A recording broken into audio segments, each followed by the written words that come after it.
Kita saksikan dulu. Apapun hasilnya, kita mendapatkan keuntungan. Semua bisa keuntungan. Rugi tidak ada dalam kampus kita. Saya melakukan itu, Ustaz. Apalagi Amerika dan Soviet telah banyak berkorban saat perang. Tentu mereka pasti bisa lebih. Perang menunggu. Yes. Tahu apa tentang perang? Semua perang didasarkan pada budaya.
Soviet yang menjalan pasca perang dunia.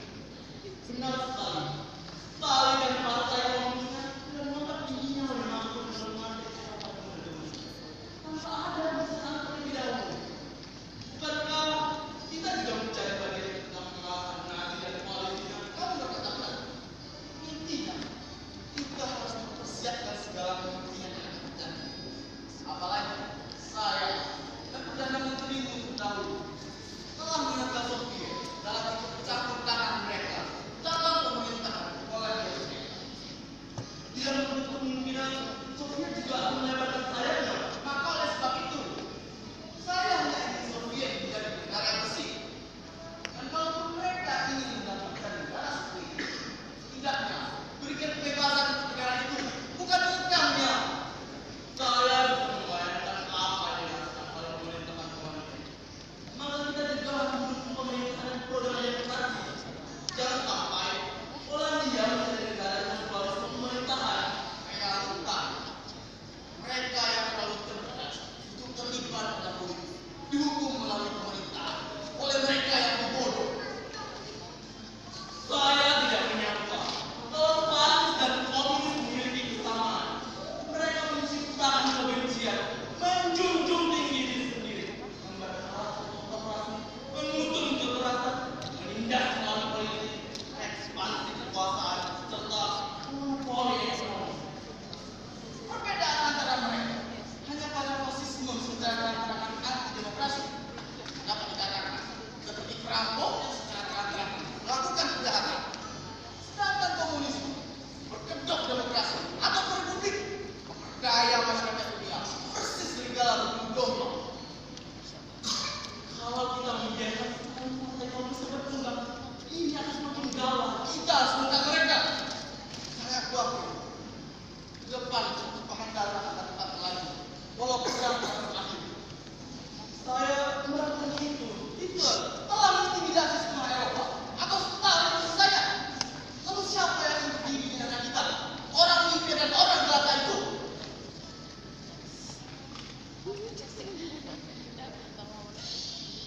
Sepertinya kamu yang bisa menikmati beberapa yang saya tidak sabar lagi untuk menyelesaikan masalah ini.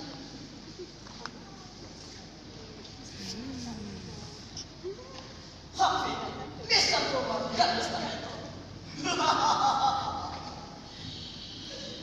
Uang ini menjadi masalah biasa saya kembali ke tanah Jerman. Kembali ke tanah yang telah saya galakkan. Ini luar biasa sekali. Benar sekali Mr. Stalin. Hasil kerja keras kita akhirnya berbuah hasil. Saya sebenarnya dapat percaya. Kenapa ini kita berdua? Kebahagiaan semakin terasa dengan kemenangan kita. Mari kita hidup untuk merayakan kebahagiaan. Silakan duduk Mr. Stalin. Coba bagi terus.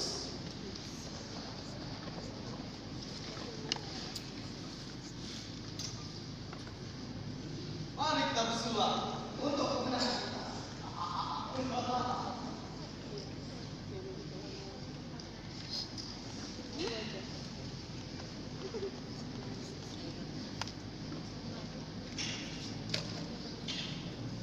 Mr. Stalin, bagaimana perjalanan Anda hari ini? Tidak begitu. Dalam perjalanan, saya banyak melihat pemandangan menghancur. Saya tidak bisa. Maka kedatangan Anda sudah cukup benar. Orang-orang berbakat kumpul hari ini.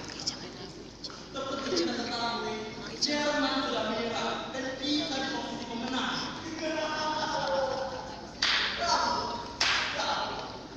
Pasukan merah saya berhasil menusuk pertahanan Jerman. Dan sepertinya pertemuan ini harus kita kunci. Kita harus membahas masalah hari ini. Hari ini kita membahas tentang Jerman dan koalisinya setelah mereka kalah. Kita harus menunggu kelompok. Dan yang paling penting, kita harus menyelesaikan sengketa tanah Jerman. Karena seperti yang kita ketahui bersama, saya, Joseph Stalin, wakil negara saya Soviet, dan Anda harus menerima ganti rugi oleh perang yang ada. Kalau begitu, kita membagi Jerman menjadi 4 bagian. Berlin milik Soviet, Frankfurt milik Amerika, Baden-Württemberg milik Prancis, dan Oerhausen milik Britania. Bagaimana? Saya tidak bisa menerima tahanan cara kita. Ini tidak sesuai dengan pengorbanan negara kami dalam perang, dan saya juga untuk Jerman harus membayar ganti rugi atas korban nyawa dan kedudukan yang hancur. Saya pasti najis negara kami. Ini bukan bicara bagasi saja, betul sekali. Kita tidak boleh menghakimi terlalu berlebih dari masa kami itu. Ini bicara masa depan nasib sebuah bangsa. Kita harus membuat sebuah tatanan baru yang lebih baik. Tatanan seperti apa yang baik? Memastikan pengakuan hak asasi manusia, memungkinkan ketertiban masyarakat dan negara atas kemas umum, serta melahirkan pemerintahan yang demokratis dan menolak terhadap pemerintahan yang otoriter. Itu yang serta bagus.